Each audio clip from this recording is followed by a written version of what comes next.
Good evening. Thank you all very much for coming. It's a great pleasure to start the very first event of the new academic year with such a great event. I'm sure everyone has had the chance to look at the great exhibition that has been produced outside of these two extraordinary projects that we're going to hear about. I think maybe most of you might not know that this very important prize, the Veronica Rudge Green Prize in Urban Design, has been here with us at the GSD since 1986, operating under slightly different names, but it's always been the same thing, which is really a prize that recognizes the importance of urban design projects, of projects that really make a contribution to civic life. And of course, the fact that the word green is also somehow in that title is a component of the kind of thinking and the values that I think the prize presents. The prize also, the year of its establishment, happened to coincide with the 350th anniversary of the founding of Harvard University, and with the 50th anniversary of the founding of the Graduate School of Design. It's also perhaps important to note that only a couple of years ago, we had in fact the 50th anniversary of the founding of the Urban Design program here at Harvard. And perhaps for some of our visitors, you may not know that this was, in a sense, the very first urban design program in the States, in the United States. And it's in a way befitting that we had this celebration, and that now this is also very much something that is linked to the aspirations and traditions of the Veronica Rudge Green Prize. The prize was established by Michael van Clem and his wife Lisa in honor of his mother, Veronica Rudge Green. So the word green has a sort of double meaning in this prize, really. I'm very happy that one of the trustees of the Von Clem Foundation, Jim Reiter, is here with us tonight, and he has been here on previous occasions. I'm very happy that he's here. I'd like to thank the jurors of this award. They have really done an incredible job. João Busquet, Rahul Mehrotra, Anita Berisbetia, Michael Sorkin, and Gary Hildebrand. I think they did an incredible job, and in the end they found two wonderful cities to visit, and they made a thorough job of investigating and looking at these projects on site. I'd also like to thank the many representatives from both Porto and Medellin who are here, especially João Velez Carvalho from Porto and Margarita, Ángel, Bernal from the Medellin. In the past few years, in the past 10 years, there have been a number of other winners of this project. I think maybe many of you have seen the restoration project from Seoul in Korea, which was presented by the Seoul Metropolitan Government in 2010. The Olympic Sculpture Park in Seattle, Washington by Weiss Manfredi in 2007. The rehabilitation of the old city of Aleppo in Syria by the city of Aleppo in 2005. The Borneo Spurenburg residential waterfront in Amsterdam in the Netherlands by Adrian Geuze of West 8 in 2002, and the Favela Bairro project in Rio de Janeiro in Brazil in 2000. So this is the second time that we are having also winners from South America. And I'm really delighted that we're able to honor your projects and to also have the architects as well as the representatives from the city here, and look forward to hearing about the background and your involvement with this project. So I'd like to ask Professor Rahul Mehrotra to begin tonight's activities and events, and really thank you again very much for being here.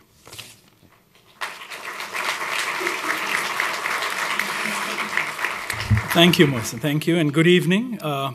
I'm Rahul Mehrotra, and I was the chair of the jury for this cycle of the prize.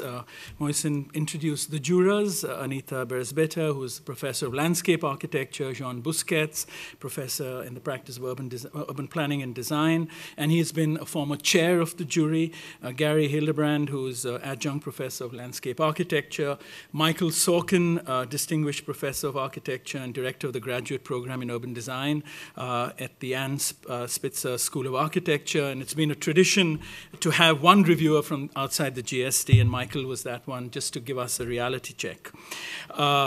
The prize, Mohsen also has spoken a little bit about the background of when this was established to coincide with the 350th anniversary and the 50th anniversary of the School of Design. And it really is the foremost award recognizing achievements in this field, and the nominations for the prize are received from the school's extensive network of academics and urban design professionals. So it's a process of nomination, and over 100 projects are nominated, which are then brought down to about 20, and then we do research. We set up a team to do research on the 20 projects before the jury deliberates, makes a short list, and visits the site to determine the credibility and the rigor of the project. And it's awarded biannually to recognize exemplary urban design projects. The project must be more than one building or an open space built anywhere in the world within the last 10 years or so that makes a positive contribution to the public realm of a city and improves the quality of urban life in that context. The project must also demonstrate a humane and worthwhile direction for the design of urban environments. So these are the criteria that guide the general direction of the award. And the past recipients, which Mohsen also outlined, you can see from that, it's really a wide range of projects that not only represent an array of definitions of what urban design and urban design engagement might signify, but they're also emblematic in a sense of the concerns that we might have at that point here at the GSD, and in particular within the profession.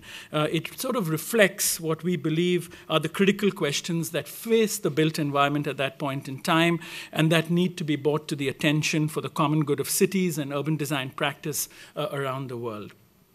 The winning projects and authors of this cycle are with us, and this is the 11th cycle of the Veronica Rudge Green Prize in Urban Design. And it gives me great pleasure to formally announce that it will be jointly awarded, or it has been jointly awarded, to two projects. The Metro de Porto by architect Eduardo Souto de Moura, who conceptualized the architecture of the metro and facilitated its delivery. The prize also acknowledges the central role of the Transport Authority of Metro de Porto as a facilitating and supporting agency and the patron that really made this possible. The prize also goes to the Northeastern Urban Integration Project in Medellin by the city of Medellin, who receives the award for its vision and ongoing support of the project. The prize in this case goes to the Empresa de Desarollo Urbano, which is the EDU, in the design, management, and execution of the project. And it also acknowledges in particular the design leadership of architect Alejandro Echeverri, who led the project at a crucial stage and popularized this project in a way that these lessons have very powerfully resonated around the world in terms of the solutions they generated for a very particular urban situation. Now, by jointly awarding the prize to these two projects, the jury wishes to highlight the potential for thoughtfully planned and carefully, in fact, extremely sensitively executed mobility infrastructures to transform a city and its region.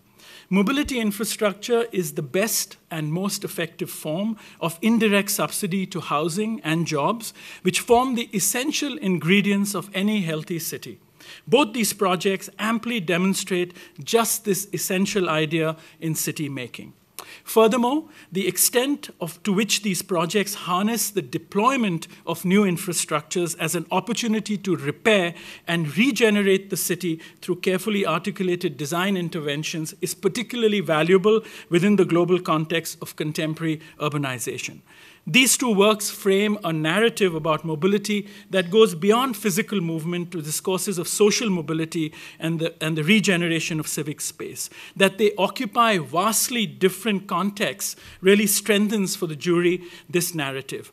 Placing these two highly successful yet vastly different projects within the same frame also highlights the diverse economic, political, cultural, and logistical challenges that each one of these surmounted.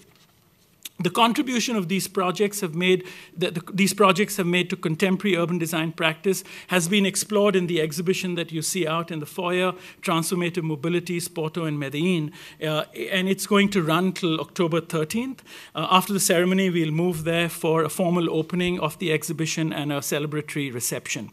In addition to the images, drawings, and videos describing the two projects, the exhibition incorporates commentary from jury members, which contextualize each project through specific themes. And it's interesting to see how all those sort of comments and those observations by the jurors really converge to support the selection of these two projects. And it also includes commentary by Peter Rowe, our former dean, someone who's been involved with the jury from the beginning, which narrates the history of the prize. But in the process of narrating the history, it also shows you how the issues that both the GSD has been concerned with and the prize has highlighted have changed and transformed over the decade or two.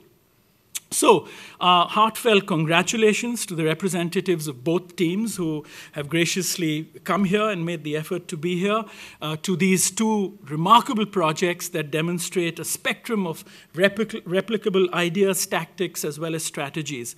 I will briefly describe the merits of each before introducing the representatives and invite them then to say a few words. So, Metro de Porto. The Metro de Porto is a heavy infrastructure project of significant scale and complexity. Comprising approximately 70 kilometers of new surface and subsurface tracks and 60 new stations, it was designed and constructed in approximately 10 years. The scope of such an undertaking within a UNESCO World Heritage City is really noteworthy, as it naturally requires incisive thinking within a highly sensitive fabric. Furthermore, even outside the historic fabric, the sensitivity with which the team dealt with the landscape and terrain is remarkable. In fact, the incredible high standards of design achieved by Souto de Moura and his team sets this project apart from its peers and makes it worthy of emulation. As he described it to us, he actually created a Neufert-type manual for the stations, setting a benchmark and standards for the future and for future design. Porto and its region comprised of 16 municipalities undergoing intense demographic change and socio-economic restructuring. The Metro de Porto is strategically decisive. It's a strategically decisive project providing the future template for a cohesive and resilient regional pattern.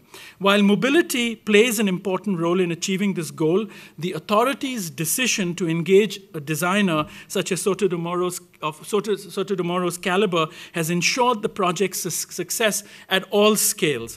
To this end, his skills in urban design have played a crucial role.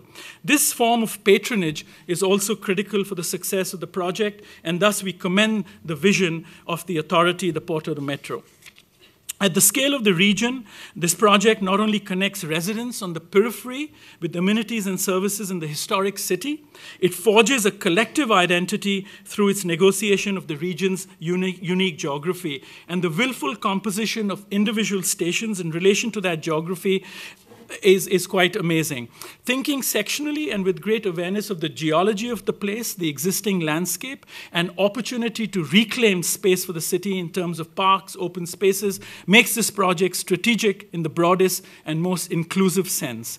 At the neighborhood scale, new stations become opportunities to connect previously segregated communities while reclaiming and creating a whole gamut of public spaces to the highest standards. At the architectural or humane scale, the experience of each station as objects within a culturally rich urban landscape and as interior architectures imbued with civic virtue is exceptional due to their spatial and material quality. Metro de Porto exhibits a generosity towards the public realm that is unusual for contemporary infrastructure projects. Moreover, the capacity of Souto de Moura and his team to negotiate the myriad technical and administrative constraints makes this a truly remarkable urban design project. I will now introduce the representatives from Porto before inviting them to speak. Eduardo Souto de Moura is a native of Porto, widely known and lauded for his architecture. He was the Pritzker Prize recipient in 2013.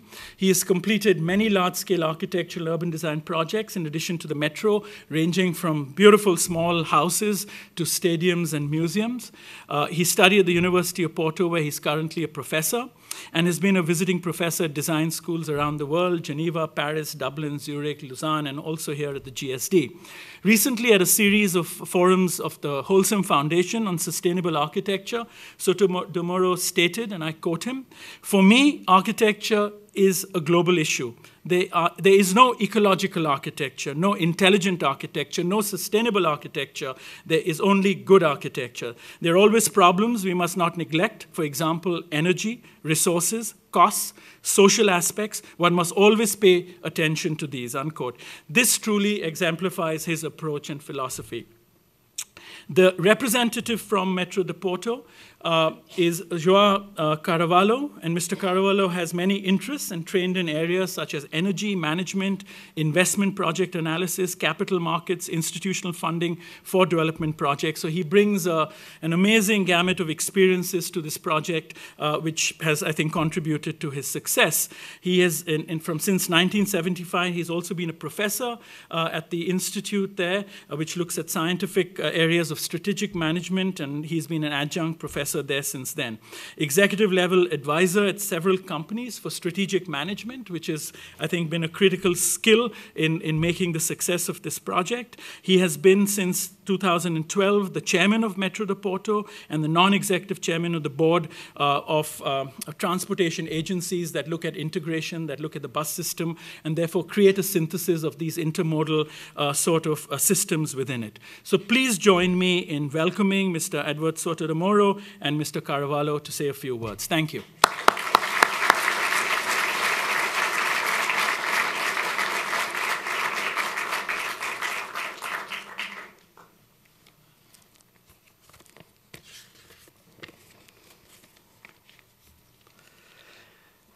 Good evening. I would like to address my gratefulness to the Harvard University, and especially to the Harvard Graduate School of Design. It is an exceptional honor to the Metro of Porto to be awarded by this university, considering what it represents in terms of international recognizing. For the Metro of Porto Corporation, but also for the city of Porto and for Portugal, it is a great reward to realize that what we have done and what we are doing day after day has such motives of appreciation. I could not let pass the occasion without a very special word to the architect Souto de Moura. He is one of the most acclaimed members of the Porto School of Architecture and one of the most remarkable Portuguese architects. He is also a Prize awarded. But in our opinion, he is special the author of one of the most important urban revolutions that occurred in our city. That was the conception and construction of the Metro of the Porto network. Congratulations, Architect Souto de Moura, and thank you very much, Eduardo. I also like to thank to the Dean of the Graduate School of Business, Mr. Moshem Mostafavi, the Assistant Dean for Communications, for the kind invitation you both give to us. And also to the Professor Rahul Mehrotra, head of our jury. Thank you very much. Metro of the Porto is one of the most recent light rail systems built in Europe and one of the most successful networks in operation. It was honored with the UITP award, the best new system in 2007. Currently, we are running a 67 kilometers network. We have 6 lines and 81 stations serving a region of 1.5 million people. At the very first moment when we have started commercial operation in January 2003, positioning the business was the key word for the light rail affirmation. Then, after that, the point and also our drama was that the public transport users are identified to typical low-class tiers of the population. The Portuguese used to believe that seeing someone standing at a bus stop or using the train means that particular person has no money to buy or to drive a car. Light rail introduction was an opportunity to elevate public transport to a matter of lifestyle, and furthermore, to add some social status to a practice that should come from a rational options. We had the chance and we have the means. A new system with an impressive transport design built to shorten distance and to serve properly, quickly and safely the entire metropolitan region. Metro do Porto meant many things, all related to modernity, quality. But to be successful and catch the people, we had to be cosmopolitan. Porto is a city of talents, a land of multicultural and creative industry, a city of musicians, actors, dancers, painters, and architects. We have tried to transform the Metro do Porto into a new stage for arts and artists in the city. People who were there. The opportunity just made the occasion.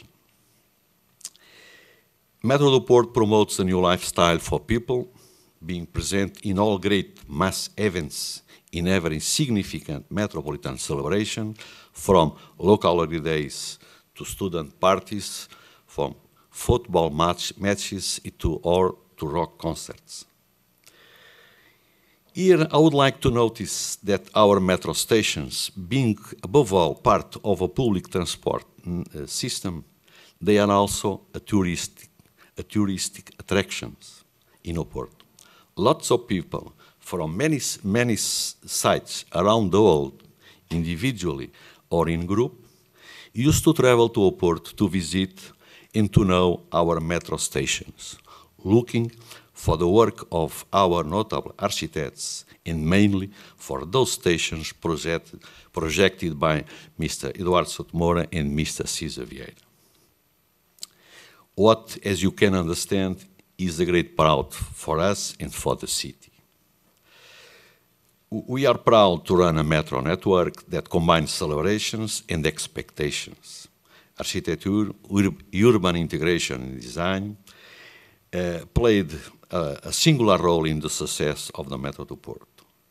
They are and they will continue to be the key words of our daily work. Thank you.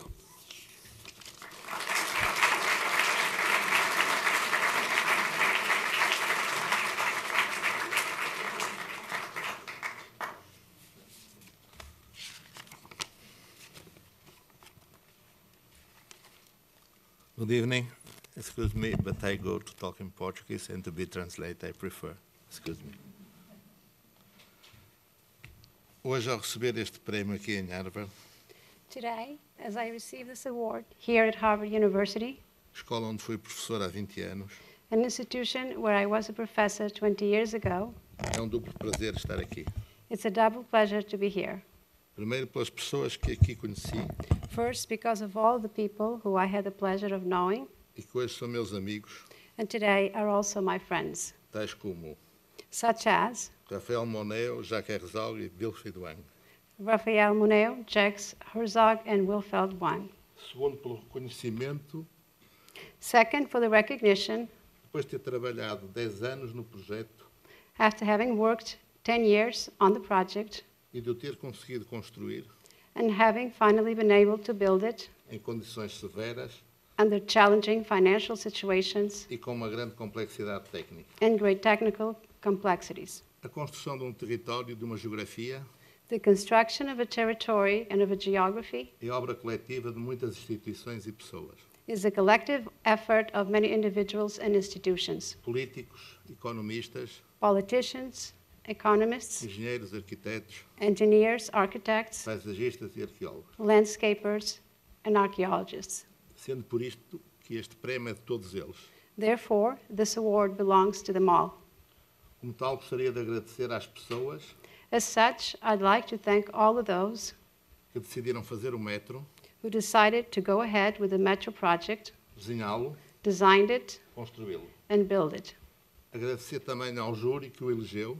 I'd also like to thank the jury who elected it. Se não fosse ele, não estaríamos aqui. Were it not for them, we would not be here today. E à Universidade de Harvard, que criou este prémio. And to Harvard University, who created this award. Uma palavra especial ao cliente. A special word to the client. Não há bons clientes sem projetos.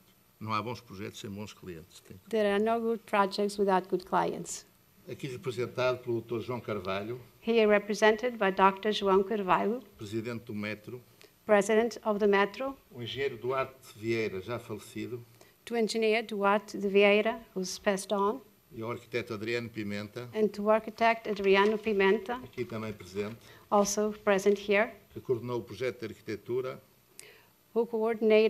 who was responsible for coordinating the entire architectural project, com as outras especialidades. along with all the other specialties. Abraço reconhecido a todos I'd like to offer a great hug e muito obrigado. in recognition of all of you, and a great thank you to you all.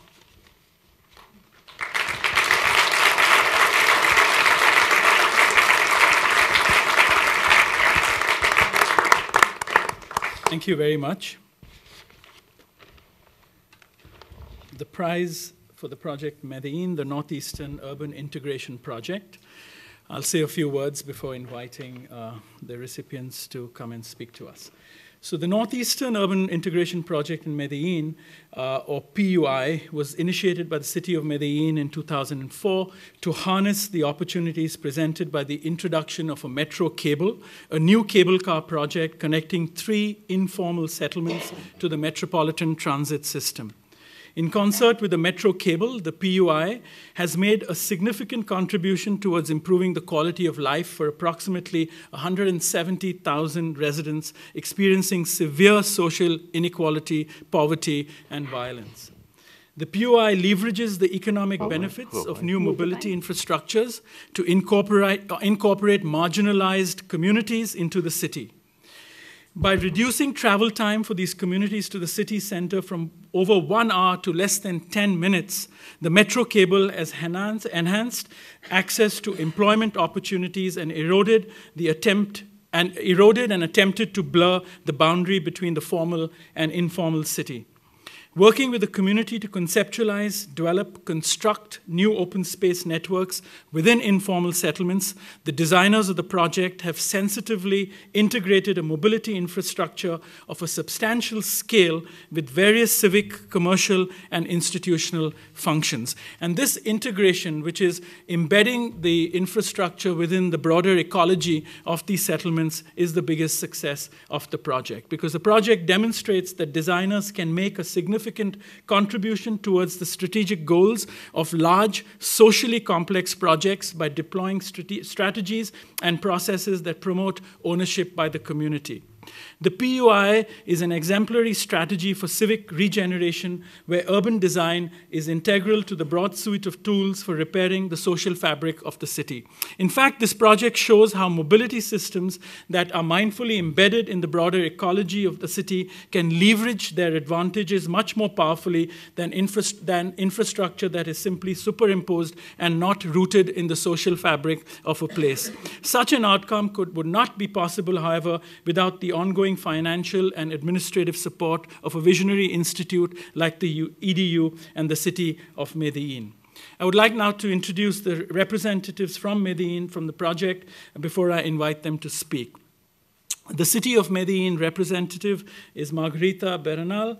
Ms. Bernal got her degree for civil engineering from the university in Medellin, a city in which she has served in several fundamental roles contributing to the successful development of the urban environment more generally.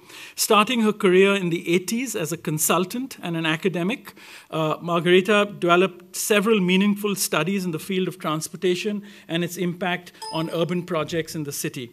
At the beginning of the 90s, she started working with the Metro in Medellin, a company which she would later become CEO. And it was after that experience that she would serve as the regional secretary of physical infrastructure in the province, in the larger province, in charge of promoting the integration and development of broader regional system.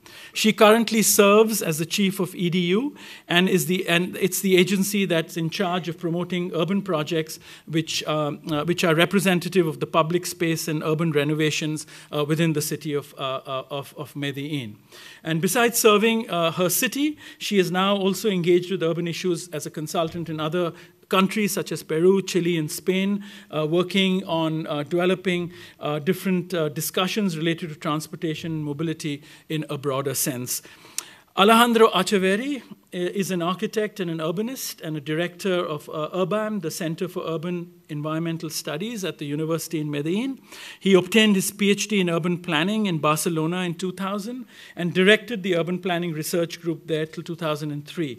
He has received many awards for his work as an architect and planner, including the Curry Stone Award in 2009, which he shared with the former mayor of Medellin for the PUI project. Alejandro was general manager of EDU from 2004 to 2005 and director of urban projects for the city of Medellin from 2005 to 2008, giving him a significant hand in the shaping of the PU project at a very crucial time. Please join me in welcoming Margarita Bernal and Alejandro Echeverri.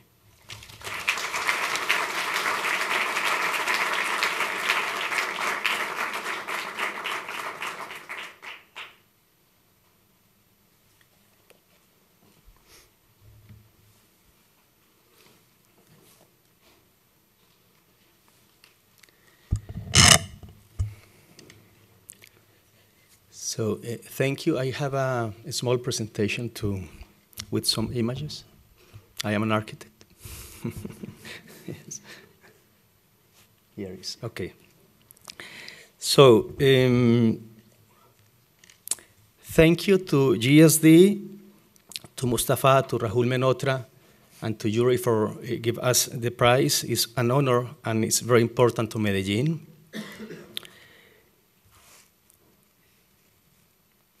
And thanks, of course, for all the people that belongs to the process that developed the PUI, P-U-I in Spanish, PUI, Proyecto Urbano Integral Nororiental. Thanks to the municipality of Medellin, thanks to the EDU, Margarita, the people, and all the interdisciplinary team that works through the time to develop the project, thanks to the Metro Company, and of course, thanks to the political leadership of Sergio Fajardo, who was the mayor at that time, and the leaders, because my name is on the board, but we developed the project together with many people. Carlos Mario Rodriguez, Carlos Montoya, Cesar Hernandez, and the whole team that develop and work on the territory, the young people. We have a representative here, Oscar Montoya. You represent all the team, Oscar, here. Thank you very much. The implementation and the technical development of the PUI is in the exhibition. I am going to talk about the ideas behind the social urbanist program and the principles behind of the PUIs. In recent years, urban and social reality has proved that the urban disciplines that deal with urban issues, if understood as enclosed and to-frame intellectual and operational entities, often fail in their goals of moving from plans to implementation and operation. Reality usually overcomes their boundaries. Our recent experience of urban and social transformation that has taken place in the emergent barrios in Medellin, Colombia, in the last years has allowed us not only to experiment within the different disciplinary core of urbanism architecture and landscape, but also as a way to create practical tools and scopes to deal with urban and social affairs within politics.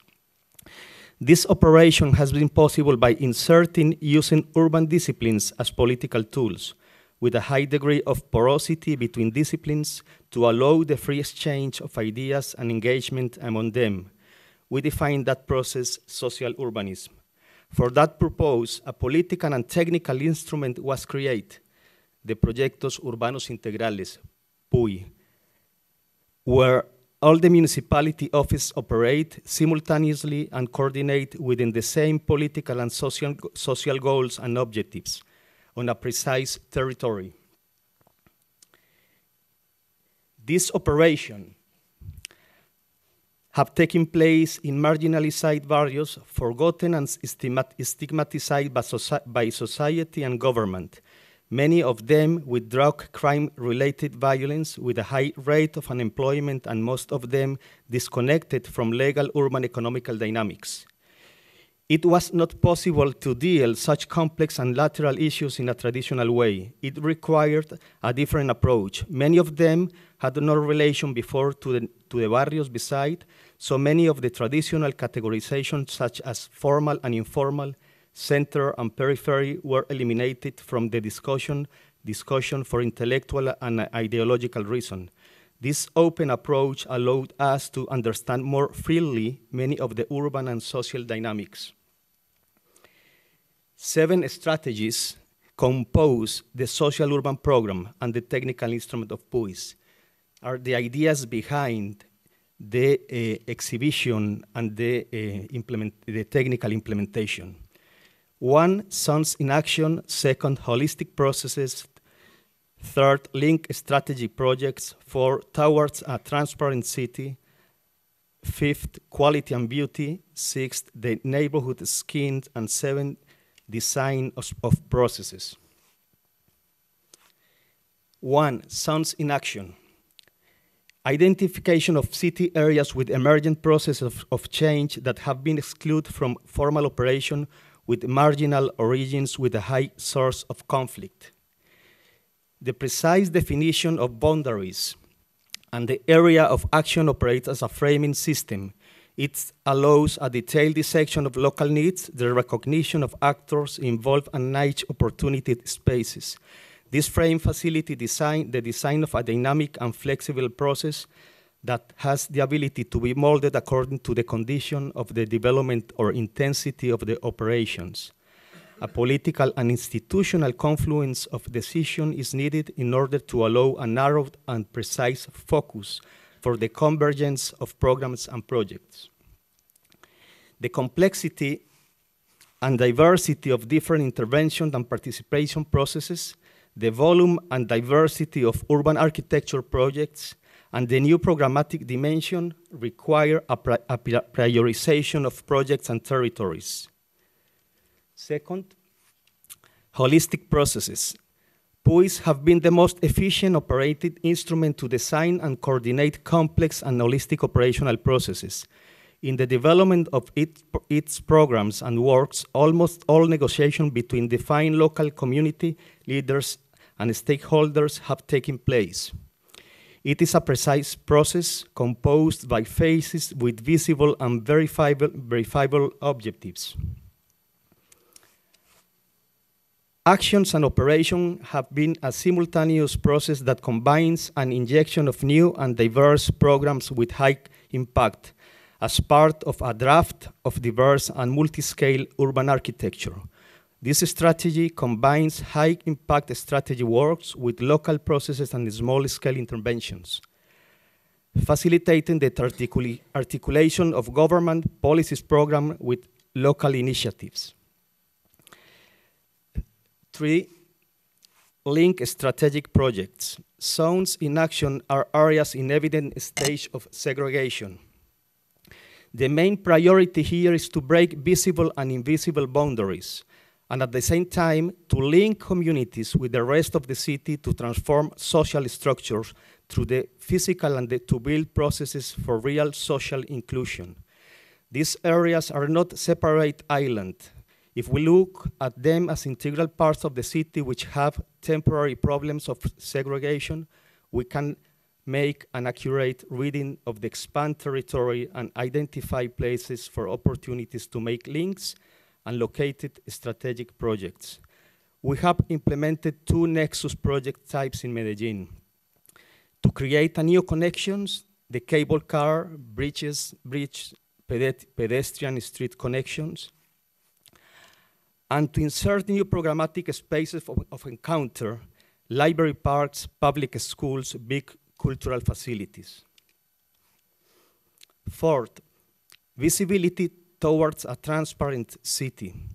To recognize the entire city in order to expand the urban, cultural, and economic dynamic has been perhaps the most valuable aspect of the program of social urbanism in Medellin. It is a brave decision to make explicit these emerging territories in a visible agenda of public discussion, and is the first step to start a real inclusion process.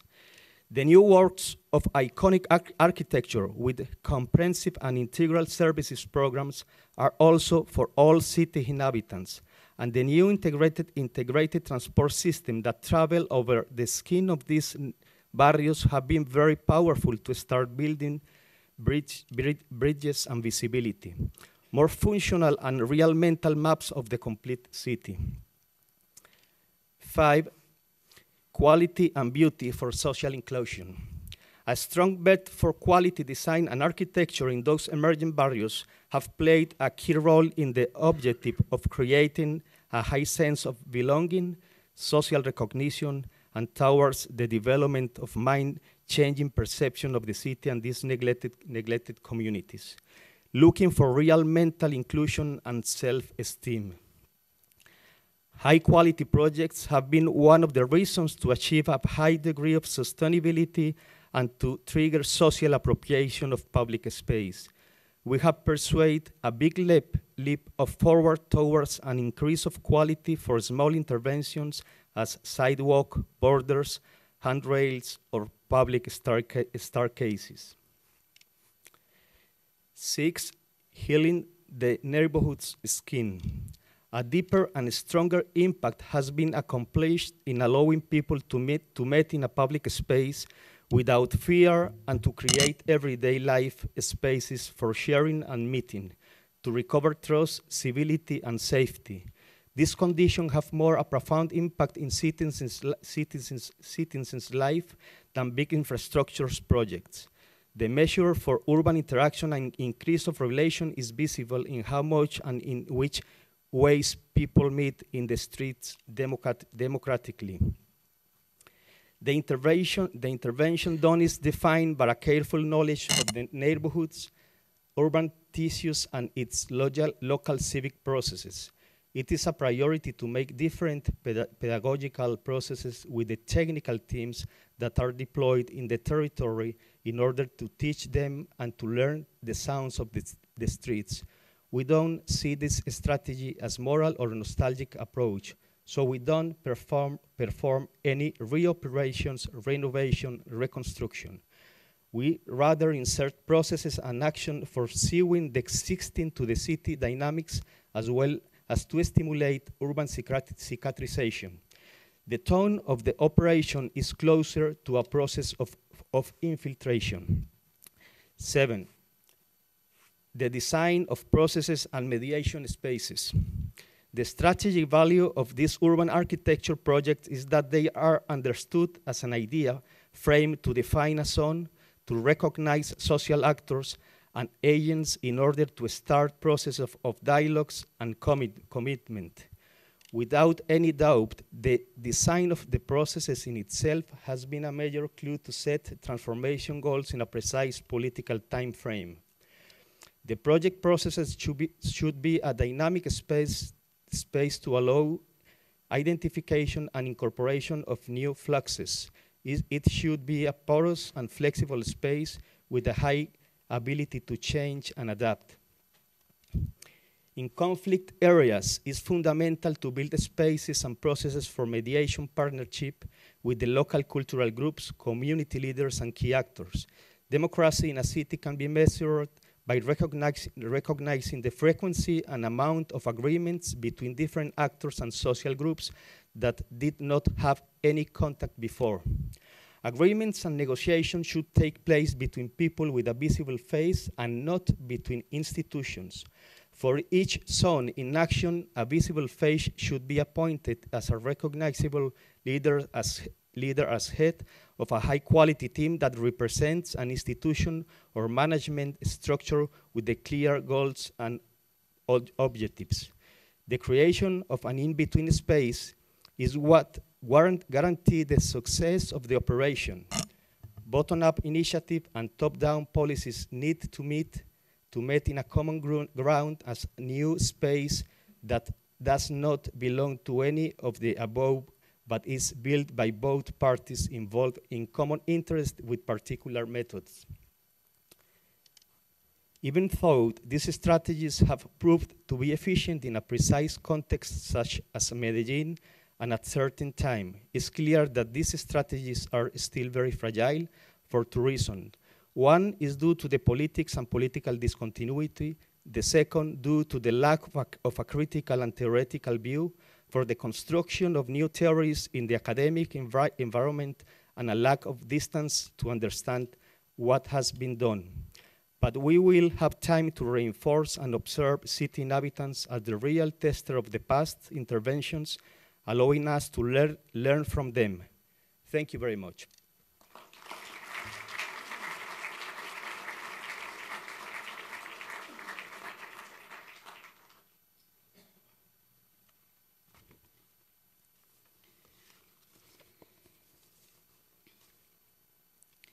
Good evening. Special greetings for the teachers of the Harvard University, jury members of the Veronica Rudge Green Award, and to all of you that have joined us today. For the government of Medellin, led by our Mayor Aníbal Gaviria Correa, for all our people, and for me as CEO of the Enterprise of Urban Development, EDU, is an honor to be here receiving this recognition for the city as a result of great effort of many fine-tuned successive governments who have been committed on transforming our city with vision in the short and long term. The Northeastern Urban Integration Project, worthy of this award that brings us together here today, is just a small sample of what has been done in our city to combat inequalities and achieve development. From our origins as a city, we had the privilege of not being founded, but instead be our own founders by natives of the territory led by head chief Aburrá, who now gives name to this valley that extends over the central mountain range of the Andes chain. This fact, as many others, have been the pillars of the entrepreneur character of our people, who in adversity has been able to stand up to be recognized today by the City Graph, the Wall Street Journal, and the Urban Land Institute as the most innovative city of the world 2013. We welcome this award as recognition to the governments, leaders, businesses, universities, and especially to community as major pillar of the transformation, and hope that what we have done and what we are doing motivates us to strive as a government and society ensure to well-being and to inhabit our cities with dignity and quality. I congratulate all the officials of the enterprise, the Urban Development Edu, who designed and developed the project with good public spaces and appropriate equipment and Northeastern Urban Integration Project. Those who left and those who remain in the enterprise will remain a source of inspiration to continue transforming integrally the habitat for the people under the guidelines of the government on life and equity. I invite everyone to look at the video that describes our project. Thank you very much.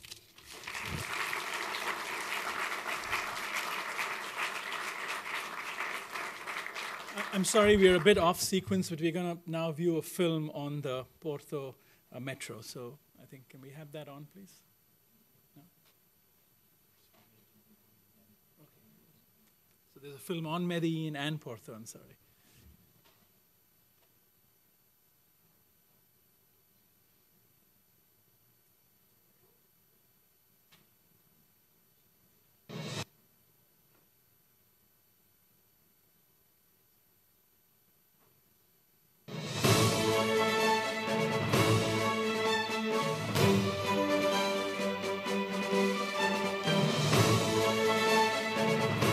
Medellin, capital of the Antioquia province, is located midway between the center of Colombia and its Western Pacific and Northern Caribbean regions. Medellin has been planned from the beginning. In the first decades of the 20th century, the city's progression into modernity spurred population growth, advances in mobility, and trade. Major factories were established, and these became the main trigger of urban growth, creating a first generation of industrial entrepreneurs and wage laborers, immigrants from the countryside, aspiring to work in factories and stores.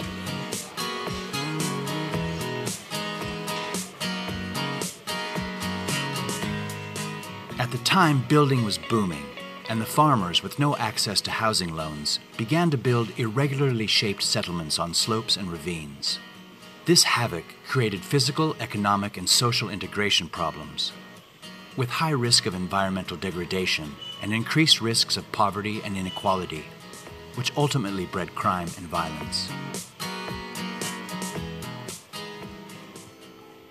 In the 90s, Medellin was petrified as it was seized by outlaw armed groups and drug trafficking, which devastated the city's social fabric. The Medellin suburbs, controlled by criminal gangs, were inaccessible. Medellin's transformation, from fear to hope, and from hope to life. The city awoke from its stupor and initiated an urban transformation process with a key player, Medellin's metro, a physical and social infrastructure work which became an identity icon and pride of the city. The metro was the city's great transformer, a symbol of the drive and progress of the Antioquia people. With the metro came the renovation of public space, housing, and commerce in the city center, a model that later spread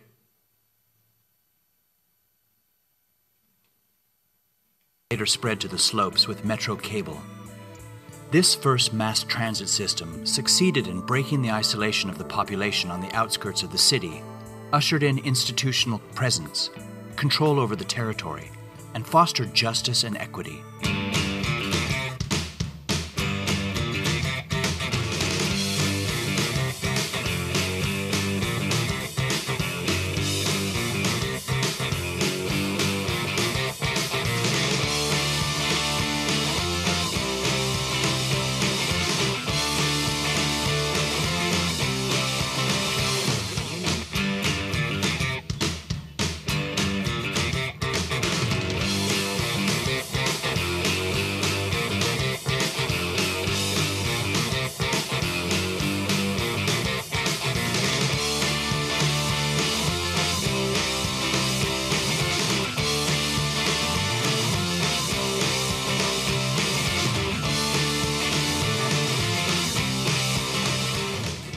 In the last decade, the Empresa de Desarrollo Urbano of Medellín has conducted urban transformation processes for the city of Medellín, based on an interaction and social cohesion strategy called social urbanism.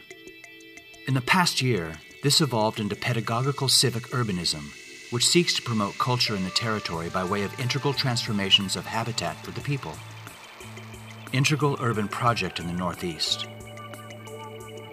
The Empresa de Desarrollo Urbano then designed and developed the Integral Urban Project in the Northeast, an intervention model aimed at areas of the city with the lowest levels of human development and quality of life, in order to intervene a given territory starting from its social, physical, and institutional components.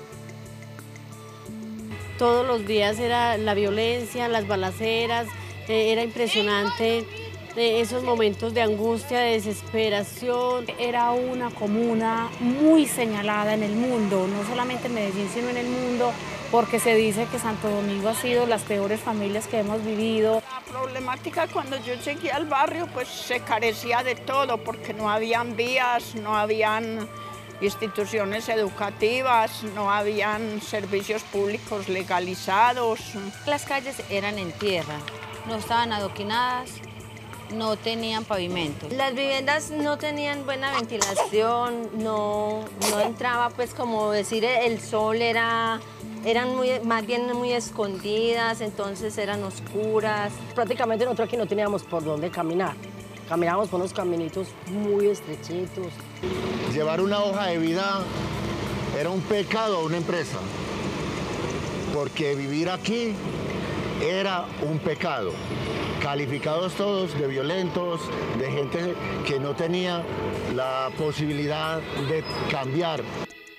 Nosotros teníamos el sueño de que algún día pudiéramos tener grandes edificaciones, parques y otros escenarios para que nuestros hijos, para que ese relevo generacional que venía después de nosotros tuviera un espacio para distraerse. Se hicieron imaginarios, después de los imaginarios, reuniones, que ya se iban a comprar viviendas, se iban a ubicar las personas en distintos apartamentos, se les iba a dar vivienda en otras partes donde ellos fueran a querer vivir, o si no se querían ir del barrio, acomodarlos en el barrio. Fue muy difícil.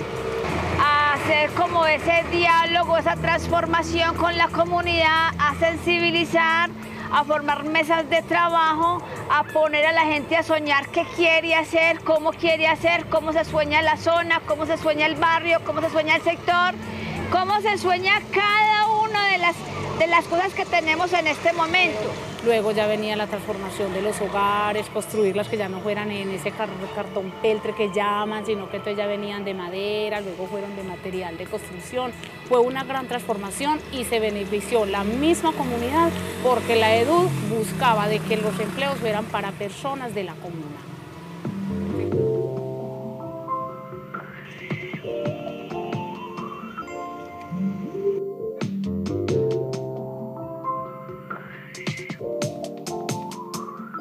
Todo el mundo quería estudiar acá en el liceo porque era el mejor colegio de la zona. No solamente por cómo se veía, sino por la calidad de los estudiantes, la calidad de los profesores. Esta plazoleta es algo especial porque no se limitaron a hacer un colegio para estudiantes, sino hicieron un espacio de comunidad. Entonces, esto es abierto para la comunidad sin quitarle nada a los estudiantes. Al nivel de la comunidad se unió lo que antes eran dos comunidades, la comunidad DERCA y la comunidad liceo. Pues prácticamente si vos estabas en el DERCA, tus papás también estaban en el DERCA, entonces las familias también eran como muy distanciadas, pero ya es toda una comunidad que se centra en todo este espacio, en todo este gran espacio, que se interesa por eso y que el mismo espacio está siempre interesado en buscar qué es lo mejor para esa comunidad a partir de los mismos estudiantes. Si alguien diseñó un colegio que cambió tanto una comunidad, entonces yo puedo convertirme en alguien que cambió mucho para cambiar otras comunidades con lo que yo pueda lograr como arquitecto.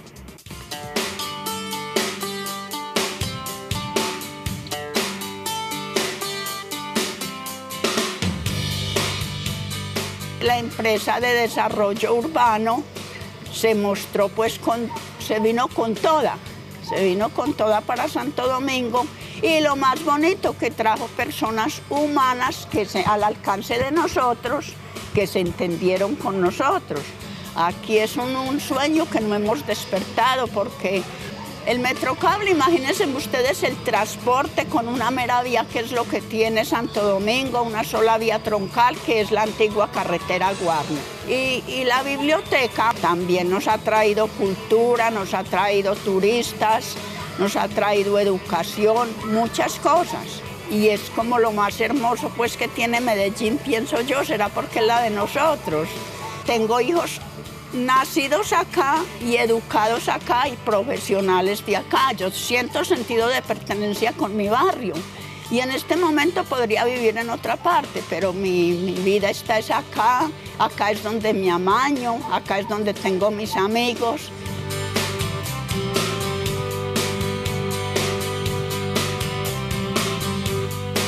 La EDU concientizó a las familias de las casas para hacer estos trabajos tan lindos. Realmente me siento muy feliz en este momento de ver los cambios que han habido en este barrio y también en otros barrios de Medellín, porque gracias a Dios principalmente y a la EDU y al Metrocable, esto es otro lugar. Ya los niños pueden salir tranquilos, pueden jugar, correr, reír, todos estamos tranquilos. Mis hijos pueden disfrutar de este ambiente tan lindo que hay, el parque, los juegos. Aparte de eso, los domingos hay más juegos porque las personas que trabajamos acá traen juegos para que los niños brinquen, salten y compartan momentos de su vida y se desestresen.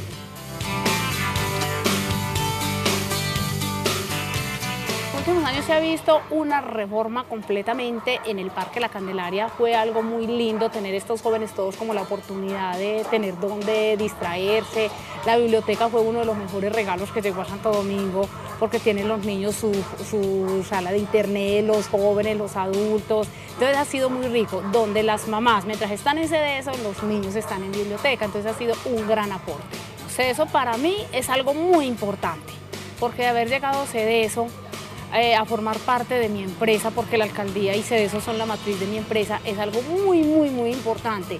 Llegué, pues yo creí saber trabajar y no, aquí me dieron todo lo financiero, lo administrativo. El acompañamiento es grande, gracias a CDESO he estado 4 versiones consecutivas en Colombia Moda, fui la decoradora del Picnic de los Expertos el año pasado. Y sí, he empezado a vivir, tener una calidad de vida diferente.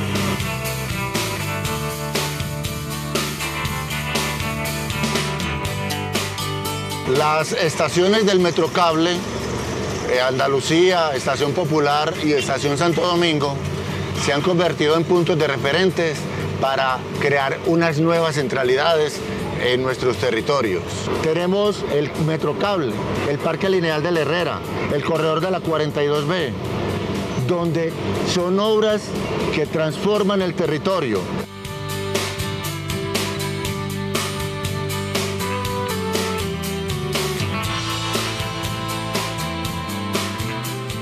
He visto crecer el barrio Andalucía, tanto en lo social como físico, en la consolidación habitacional. Y nos tocó el programa PUI Nororiental. Por fortuna pues nos tocó el programa PUI Nororiental. Fue una construcción social colectiva donde tomaron decisiones en conjunto con la comunidad. En la parte económica se ha hecho una proyección de que primero eran 4 o 5 negocios, vendían mucho y todo eso, pero hoy en día hay más de 100 negocios. Si usted lo puede admirar, en cada rinconcito hay un negocio. Entonces la transformación de la parte económica y social, política también, porque ha habido mucho adelanto con la construcción del metro, la construcción del paseo comercial La 107, que es donde estamos ahorita. Ha sido visitado por muchos países. También el impacto que hemos tenido aquí desde lo personal es también gracias a la EDU, ya que la EDU viene a ejecutar programas aquí y siempre ha tenido en cuenta a nuestros jóvenes y a las personas que convienen acá para obras, una otra cosa, siempre nos han tenido en cuenta.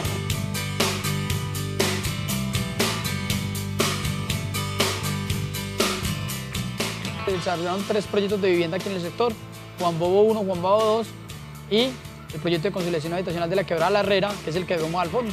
Ya hay como un orden del territorio, entonces ya hay más espacios, así sea para uno ir a la tienda, un domingo para que los niños vayan a montar en patines, en bicicleta. Yo diría que un 90% se ha transformado en mi vida porque ahora uno tiene como más, digamos, como más esa autoestima. Para mí el barrio se ha transformado mucho porque no más con los espacios públicos y con, por ejemplo, los parques recreativos que hay, eso sí ayuda a progresar y cambia la mentalidad de uno.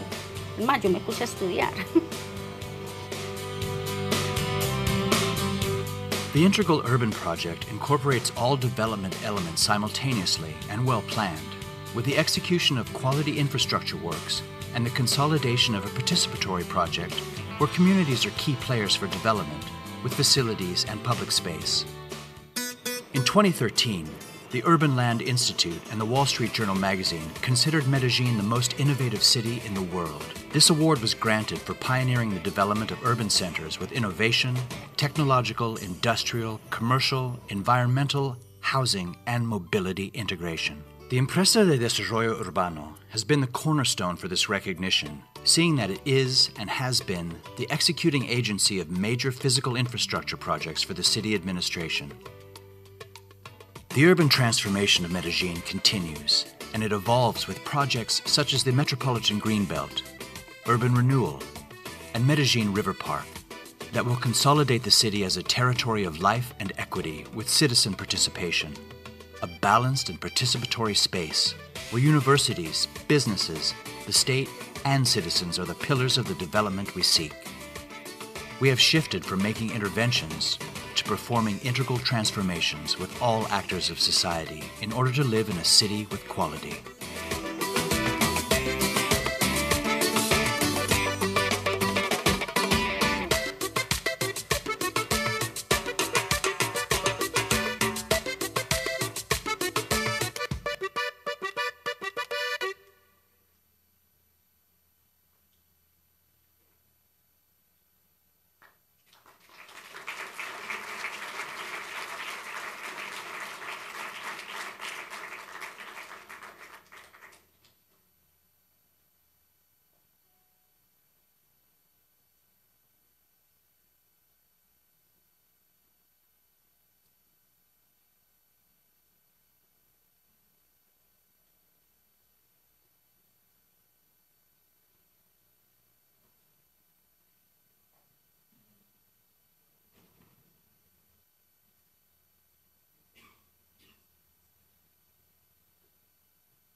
Metro de Porto, the largest metro network built as a single project in Europe, is now used by over 5 million customers a month, using routes that serve 7 municipalities with a total track length of 67 kilometers. It has 6 lines and 81 stations, serving a population of 1.4 million people, a network with its own life.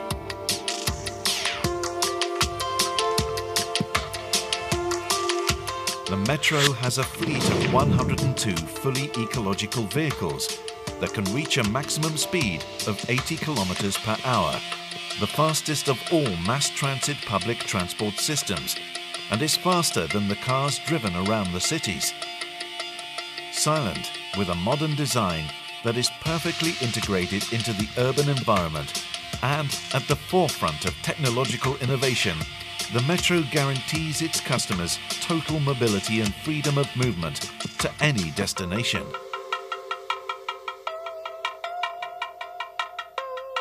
Metro de Porto means high quality of life and represents the first choice in public transport.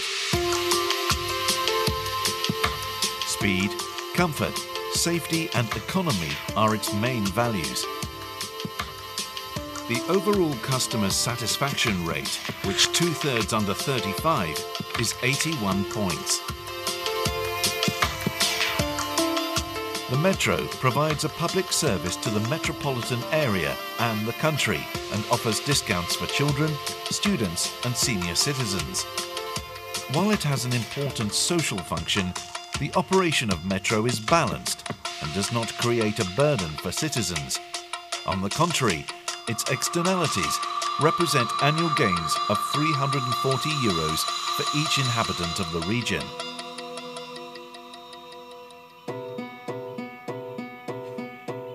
This transport impact is felt at all levels. 12,000 less cars are driven every day, and 55,000 less tons of CO2 are emitted each year due to the use of the metro. The ecological performance of Metro de Porto has also led to the creation of over 320,000 square meters of new landscaped areas and the planting of 7,000 trees throughout the network. All this hand in hand with new roads, cycle paths and extensive urban redevelopment. Several international awards have marked the architectural success of Metro de Porto network. The general design was created by the Pritzker Prize winner Eduardo Souto Moura.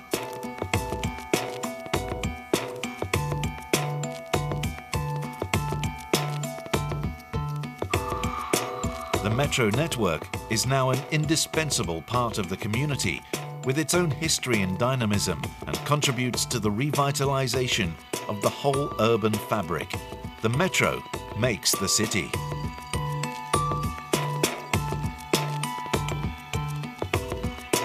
Addressing different means of transport as a whole also involves an array of modern interfaces to ensure the most rational distribution of traffic. This is the concept of intermodality.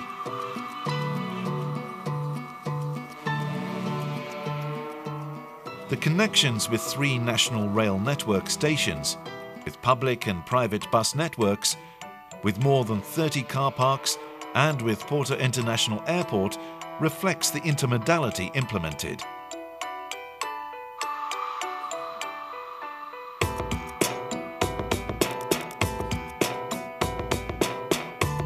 Metro is also an important vehicle for culture and entertainment. Music events, theatre, dance, exhibitions and performances take place regularly at stations. Metro de Porto hosts over 300 cultural events each year.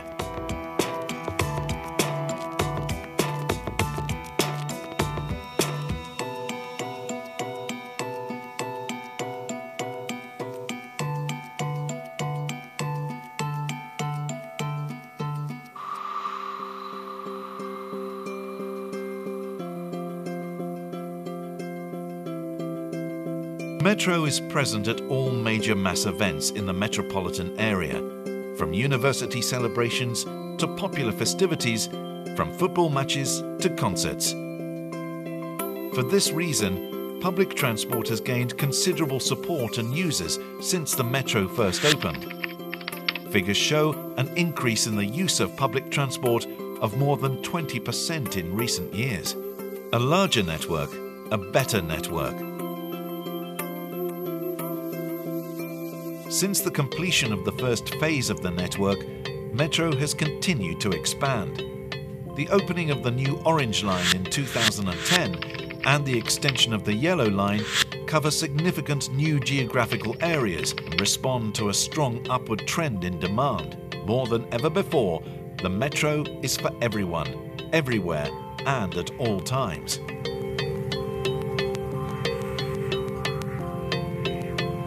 The implementation of the network in the Porto metropolitan area has had a significant impact on the quality of life of millions of Portuguese.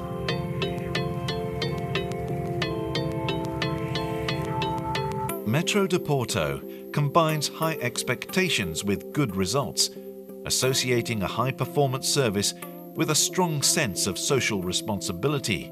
It is a city icon and a benchmark in the transport sector. This is the spirit of the new metro.